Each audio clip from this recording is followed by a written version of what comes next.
이 호주라고 하는 나라는 다가갈수록 신비합니다라는 광고가 있었는데요. 신비한 나라입니다. 우리나라의 남한의 한 88배 정도 되는 크기입니다. 얼마나 큽니까? 그런데 이 해안가 중심으로 도시들이 위치가 되어 있는데요. 시드니 위쪽으로 골드코스트라는 지역이 있어요. 왜 골드코스트냐면 금가루 있잖아요. 이 아침에 동쪽에서 해가 뜨면 백사장에서 금빛이 반짝반짝 빛나는데요. 그래서 골드코스트거든요. 무려 이 길이가 42km예요. 42km. 마라톤 선수들이 달리는. 그래가지고 그 지역을 골드코스트 지역이라고 하고요. 특별히 제 가운데에 가장 사람들이 많이 모이는 관광지랄까요? 아주 유명한 곳이 있습니다. 그곳은 서퍼스 패러다이스라고 그래요. 서핑하는 사람들이 있죠. 그 사람들을 서퍼라고 하는데 서핑하는 사람들의 천국이다. 서퍼스 패러다이스라고 하는 지역이 있습니다. 제가 호주에서 있을 때 당시 호주에서 서핑을 제일 잘하는 사람이 거기서 서핑을 타면서 서핑이 끝나고 인터뷰를 했던 게 지금도 기억이 납니다. 그때 영어 공부를 막 하고 있었기 때문에 무슨 말을 하는가 귀를 쫑긋 기울이면서 이민을 온 우리 옆에 있던 청년에게 제가 특히 도움을 구하면서 들었던 기억이 있어요. 한번 들어보세요. 서핑을 하고 난 다음에 인터뷰를 했습니다. 왜 당신은 이렇게 파도 위를 타는 서핑을 합니까? 그랬더니 그냥 제가 좋아서 합니다. 그러는 거예요. 또 물어봅니다. 뭐가 좋습니까? 그랬더니 어차피 우리는 인생을 살다 보면 인생에는 파도가 치게 되어 있습니다. 그런데 그 인생의 파도에 뛰어들어서 파도를 넘고 파도를 타는 사람이 있고, 인생에 도전이 오고 파도가 왔을 때 거기에 침몰돼서 죽어가는 사람들이 있더라. 본인은 인생의 파도 치는 자기 삶을 어떻게 하면 파도 위에 올라탈까 고민을 하다가 이 서핑을 하게 되었고, 너무너무나 재밌게 서핑을 하고 있다는 거예요. 어느 날 시간이 지나서 제가 이렇게 목회자가 되어서 성도님들을 만나고 설교를 하고 또 목회를 합니다. 그때 그분이 막 웃으면서 했던 얘기가 지금 생각해보니 틀린 말 같지 않습니다. 우리 사랑하는 성도님들이 2024년도에도 분명히 홍수도 올 수 있고 서핑을 타는 사람 말처럼 파도도 올 수 있습니다. 그러나 문제의 파도를 뛰어넘는 여러분 되기를 주의 이름으로 축원드립니다. 그래서 오늘 제목을 이렇게 잡아봤습니다. 문제의 파도를 뛰어넘게 하시니 감사합니다. 시작. 문제의 파도를 뛰어넘게 하시니 감사합니다. 어차피 인생의 파도는 치게 되어 있습니다. 이것을 내가 그 안에 들어가서 서핑을 하며 즐거워하고 감사하느냐, 아니면 쓰나미가 왔다고 모든 것들이 다 물 앞에 침몰하느냐, 두 가지 상황에 놓여 있다는 것이죠. 사랑하는 성도님들 어떻습니까? 좋은 추억, 좋은 기억이 있습니까? 제가 아는 목사님이 있는데요. 이분이 그 당시에는요, 요즘은 축구를 배우려면은 클럽이 있고 막 위에서 또 학생들이 축구를 서로 가르쳐 줍니다. 우리 교회에도요, 청소년들이 모여서 축구를 처음에 한다고 그래서 10명쯤 모이나 보다, 20명 모이나 보다 했는데요, 지난주 토요일 날은 80명이 모였습니다. 할렐루야! 놀랍지 않습니까? 이렇게 감사하고 아니 놀라가지고 왜 이렇게 많이 모였나 그랬더니 세상에 이 청룡동에 있는 학부모들에게 소문이 나가지고 엄마 아빠가 완전히 가족놀이 하는 것처럼 애들을 다 데리고 나왔습니다. 이대로 가다 몇백 명이 모일 것 같습니다.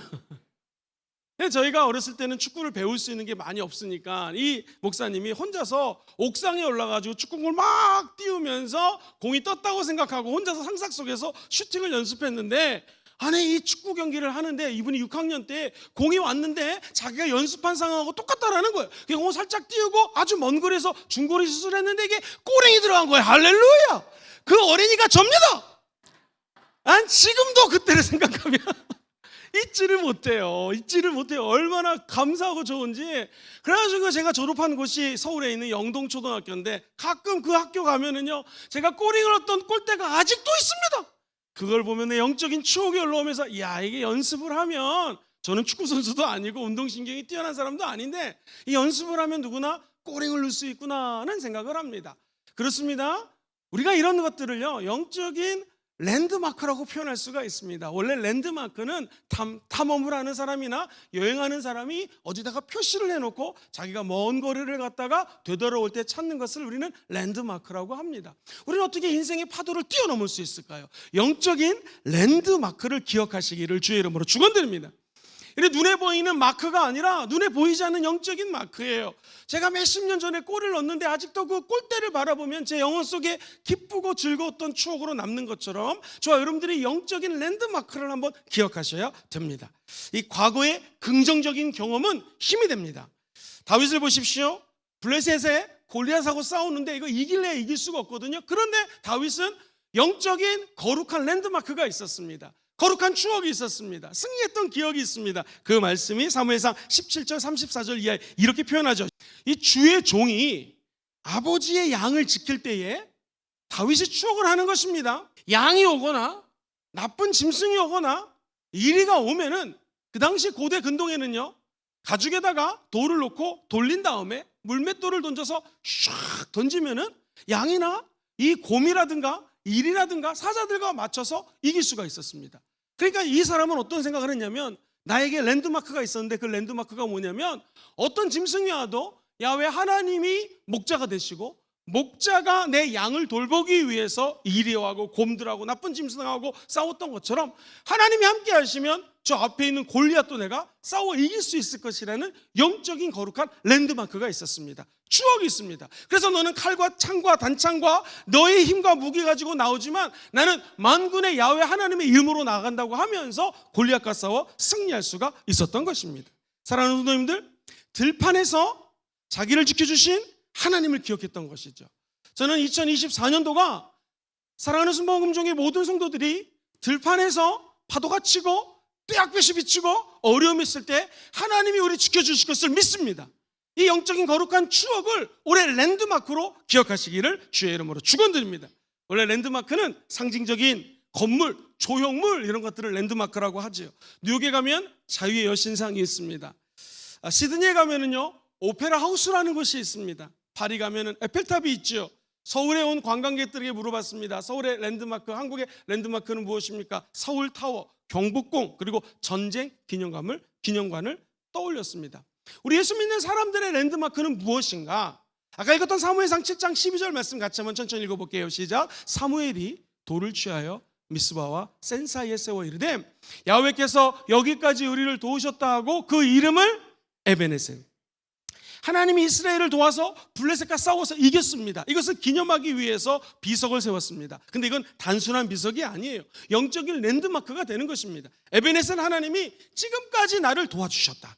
그래서 과거에 그 하나님께서 역사하신 장면을 추억하면서 어려움이 있고 눈물이 있고 힘듦이 있고 좌절이 있고 쓰러짐이 있을 때 저 에베네셀 하나님 그 비석을 떠올리면서 승리할 수가 있었던 것이죠. 영적인 여정에서는요, 이 랜드마크가 필요합니다. 2024년 새해를 하나님께 이 마가다락방 기도회로 올려드리는 여러분들에게 이 자리가 영적인 랜드마크가 되기를 주의 이름으로 축원드립니다. 어려움이 있잖아요. 고난이 다가오잖아요. 하나님을 만났던 기쁨, 성령으로 충만했던 기쁨, 기도했더니 응답받았던 그 은혜들, 저는 2024년도 저와 여러분들의 영적인 이 랜드마크가 여기에 있는 이 감사 노트를 통하여 완성되게 될 줄 믿습니다. 그래서 이 노트를 상반기 동안 열심히 적으시고 힘들고 어려울 때 이 노트만 펴도 맞아 그때 굉장히 어려운 일이 있었지만 하나님 이렇게 역사하셨지, 이렇게 응답하셨지, 하나님 주일날 이런 메시지를 주셨지 라고 하면서 거룩한 랜드마크를 여기 이 오순절 예배 노트, 감사 노트에 새기시게 되기를 주의 이름으로 축원드립니다. 영적인 랜드마크가 멀리 있는 것이 아니라 저와 여러분들이 쓰고 있는 이 3일째 쓰고 있는 감사 노트에 담겨지게 될 줄 믿습니다. 두 번째, 어차피 문제는 다가옵니다. 파도는 치게 되어 있습니다. 같이 읽어보실까요? 시작. 감사의 기도로 문제를 돌파하십시오. 문제가 다가왔을 때 정말 중요한 것은 문제를 대하는 태도입니다. 문제 바라보지 마시고 이 문제 앞에 내가 어떤 태도를 취하고 있는지를 한번 점검해 보시기 바랍니다. 어찌 보면은 하나님은 우리 인생에 영화 감독하고 똑같습니다. 영화를 보시면은요, 질 것 같아요. 그런데 승리합니다. 최근에 고려하고 거란하고 전쟁하는 드라마가 인기입니다. 토요일하고 주일날 방송하고 있습니다. 한번 이거 한 번이라도 보시면 손 들어보십시오. 할렐루야. 안 보신 분 손 들어보십시오. 손 안 든 사람 손 들어보십시오. 꼭 보시기를 바랍니다. 저는 토요일 주일은 못 보고 나중에 재방송이나 넷플릭스 갖고 보는데, 지난주에는요 우리가 좋아하는 강강창 장군이 매를 맞았습니다. 얼마나 마음이 아픈지 모르겠어요. 보신 분들 정말 왕짜증이죠. 근데 우리는 알고 있습니다. 결국 그렇게 매질을 당했지만 강강창 장군이 나중에 승리할 것을 우리는 알고 있습니다. 사랑하는 성도님들, 어차피 문제는 다가오고 고난은 다가오게 돼 있어요. 중요한 건 무엇이겠습니까? 하나님은 지금 강강창 장군이 고난을 당하지만 우리나라를 거란적으로부터 승리할 것을 알고 계셨고, 하나님이 그렇다면은 저와 여러분들이 지금 고난을 당하고 마귀에게 속임수를 당해서 넘어질 수 있지만 하나님이 이미 거룩한 시나리오를 적었다는 것입니다. 결과는요, 끝이 좋으면 이기는 것입니다. 축구 경기 5대0으로 전반전 져도 후반전에 6골 넣어서 6대5로 이기면 되는 거지 않습니까?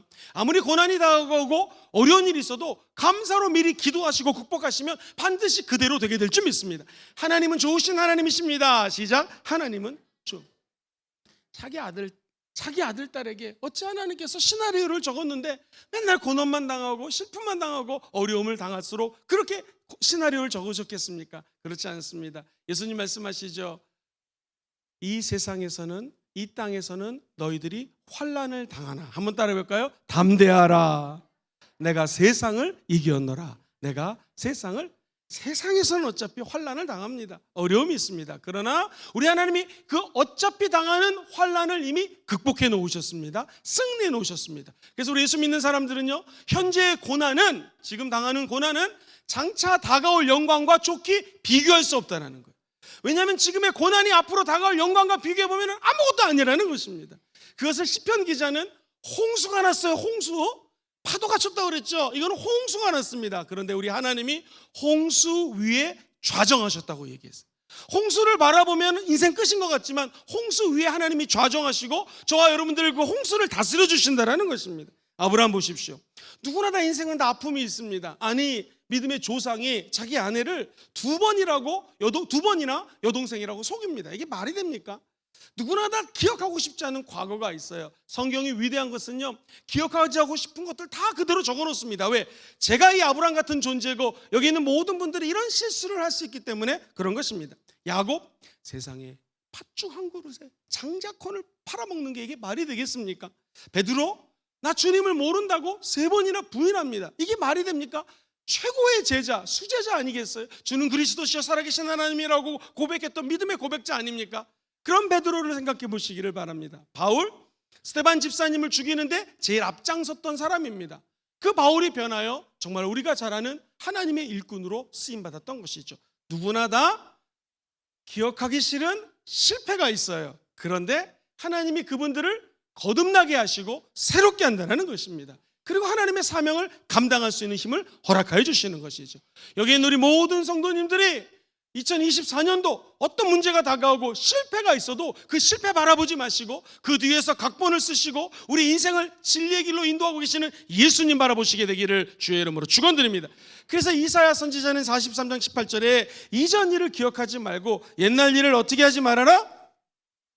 생각하지 말라라는 거예요. 하나님이 새 길을 열어놨다라는 거예요. 만약에 어떤 사람이 30살에 자기 회사를 만들었습니다. 승승장구하는 것 같아요. 그런데 이 회사에서 10년 만에 쫓겨납니다. 이 사람의 이름이 누굽니까? 스티븐 잡스입니다. 자기가 만든 회사에서 자기가 10년 뒤에 쫓겨나는 어려움을 겪습니다. 그는 다시 개과천선하게 되었고 우리가 잘 아는 하나님의 사람인지 아닌지 모르겠지만 정말 인류의 엄청난 획기적인 역사를 일으켰던 아이폰을 발명하게 되지 않습니까? 월트 디즈니 아시죠? 이분은 애니메이션 하는 사람입니다. 근데 너무나 재밌는 것은 신문사에 취직을 했는데 월트 디즈니가 해고를 당해요. 쫓겨납니다. 그 이유가 뭐냐면 창조적인 능력이 없고 상상력이 부족하다고 잘립니다. 그랬던 그가 월트 디즈니사를 만드는 사람으로 변하게 된다는 거죠. 어떤 친구가 노래를 하고 음악을 하는데 모든 사람이 평가하기를 연주 실력이 너무나 없다고 쫓겨납니다. 그래서 이 청년은 트럭 운전을 합니다. 이 트럭을 운전하는 청년의 이름이 엘비스 프레슬리입니다. 나중에 위대한 큰 가수가 되게 되죠. 한 여인이 있었는데요, 이혼을 합니다. 정부에서 주는 보조금이 아니면 살아갈 수가 없기 때문에 정부에서 주는 돈으로 연명을 합니다. 그러던 그가 우연히 소설을 적었는데 이게 대히트가 됩니다. 세계적인 명성을 얻게 되죠. 바로 해리포터라고 하는 글을 적었던 조앤 롤링이라고 하는 작가입니다. 사랑하는 성도님들, 이 세상 누구도 처음부터 완벽한 사람은 없었습니다. 다 쓰러지고 문제를 만나게 되어 있습니다. 어떤 분이 링컨을 연구했는데요, 정확하게 링컨이 27번 실패했다고 합니다. 마지막 대통령이 되었고 노예 해방을 하는 위대한 하나님의 사람으로 쓰임받습니다. 라이트 형제는 우리가 잘 아는 비행기를 만들었는데 몇 번 실패했는 줄 아세요? 805번을 실패합니다. 그리고 비행기가 탄생하게 됩니다. 에디슨을 전구를 발명했는데 놀라지 마세요. 2399번 실패하고 저 전구를 만들었습니다. 누구나 실패합니다. 그런데 실패는 이렇게 하면 안 되는구나라는 것을 배우는 시간입니다. 그래서 감사한 것이죠. 아마 저와 여러분들이 이 랜드마크에다가 2024년도 감사 노트를 적어 나갈 때 분명히 실수도 있고 실패도 있고 응답받지 못한 것도 있을 수 있을 것입니다. 그러나 오히려 감사하시기를 주의 이름으로 축원드립니다. 우리는 영적인 여정에서 배워가는 것이고 하나님의 뜻을 알아가는 중에 있다는 것이죠. 십자가를 바라보시면서 기도할 때마다 우리 예수님은 내가 다 이뤘다. 그런데 마귀가 볼 때는요, 사람들이 바라볼 때는 이긴 것 같지가 않습니다. 죽잖아요. 그냥 힘없이 저 만왕의 왕이라고 얘기했던, 유대인의 왕이라 했던 예수님이라고 하는 사람이 십자가에서 죽는 거 실패 아니겠습니까? 그러나 죽음 다음에 부활이 있습니다. 이곳에서 정말로 죽을 맛 때문에, 어려움 때문에 실제로 죽음을 체험하고, 가족 중에 누가 죽어서 나오신 분이 계십니까? 우리 예수 믿는 사람들은 죽음을 만나는 것이 오히려 축복입니다. 왜냐하면 죽음 이후에 부활이 있는 줄 믿습니다. 그러므로 문제를 당했을 때 오히려 감사하는 저와 여러분 되기를 주의 이름으로 축원드립니다. 저를 보시고 연습해 보실까요? 만약에 문제가 내 앞에 나타났습니다. 인생의 파도가 차오릅니다. 저와 여러분들 외쳐보시겠습니다. 이 문제 때문에 감사합니다. 시작. 이 문제 때문에 감사합니다. 2배 큰 소리로 할까요? 시작. 이 문제 때문에 감사합니다. 이러면 파도가 넘어가게 된다는, 아니 넘어가지 않는다 할지라도 우리는 이 인생의 문제의 파도를 즐길 수가 있는 것이죠. 우리는 환난 중에서도 즐거워하나니, 왜? 환난은 인내를, 인내는 연단은, 연단은 소망을 이루는 하나님의 계획이 있는 것을 믿기 때문입니다. 마지막 세 번째입니다. 어차피 다가오는 인생의 파도 앞에 한번 따라해볼까요? 팀 시너지를 불러일으키십시오. 시작. 팀 시너지를 불러일으키십시오. 재미있는 이야기 하겠습니다. 사자가 왕이 됐습니다. 그런데 옆에 있는 나라가 쳐들어온다고 합니다. 사람들이 군대를 모아놨는데 당나귀를 향해서 이 멍텅구리가 어찌 군인이 되겠습니까? 토끼는 겁장이라서 맨날 도망만 가지, 아니 토끼가 무슨 전쟁에 도움이 되겠습니까? 개미 있죠, 개미? 아유, 개미는 힘이 하나도 없는데 이게 뭐 전쟁의 용사가 되겠습니까? 코끼리는 덩치만 컸지 저렇게 느려 터지는데 어찌 싸울 수 있겠습니까? 라고 이야기를 합니다. 그때 사자가 이야기하죠. 모두 입을 다물어라. 그리고 나서 얘기합니다. 당나귀는 입이 기니까 나팔수로 쓰겠다. 토끼는 걸음이 빠르고 빨리 다르니까 전령을 하는, 전달을 하고 소식을 알리는 군인으로 쓰겠다. 개미는 조그마니까 게릴라전에 취입해가지고 스파이 같은 것을 맡기겠다. 코끼리는 힘이 세니까 물자를 뒤에서 전쟁 물자를 나르도록 하겠다 라고 얘기를 했다는 거예요.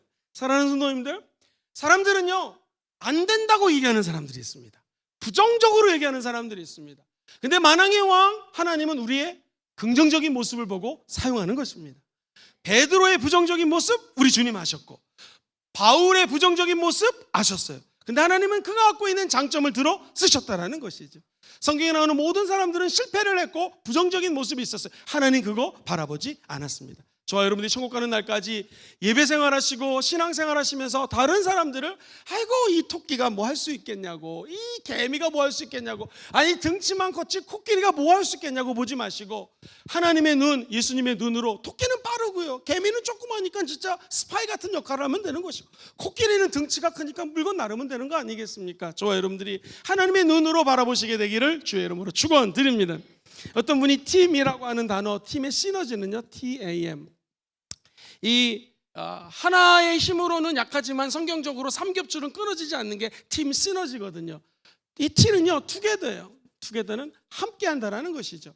성경 말씀 한번 같이 읽어보겠습니다. 전도서 4장 9절로 12절, 좀 길지만 시작. 두 사람이 한 사람보다 나음은 그들이 수고함으로 좋은 상을 얻을 것임이니라. 혹시 그들이 넘어지면 하나가 그 동물을 붙들어 일으키려니와 홀로 있어 넘어지고 붙들어 일으킬 자가 없는 자에게는 화가 있으리라. 또 두 사람이 함께 누우면 따뜻하거니와 한 사람이면 어찌 따뜻하랴.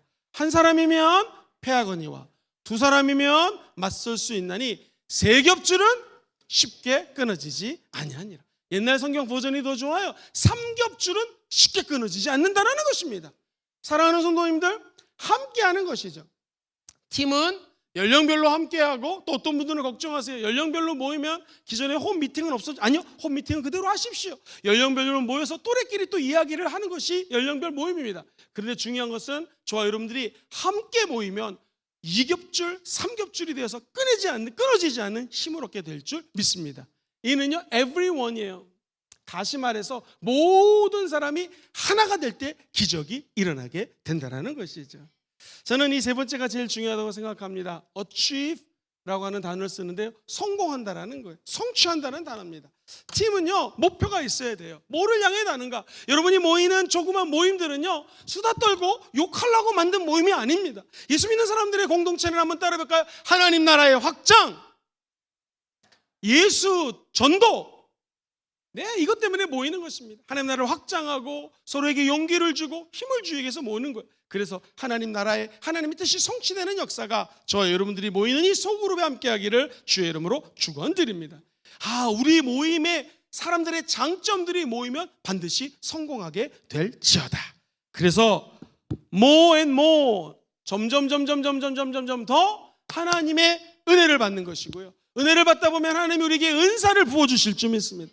은사를 활용하고 사람들을 만나서 함께 일하다 보면 때로는 넘어지고 상처를 받을 수 있지만 저와 여러분들에게는 결국에는 성숙한 성령의 열매를 맺게 될 것입니다.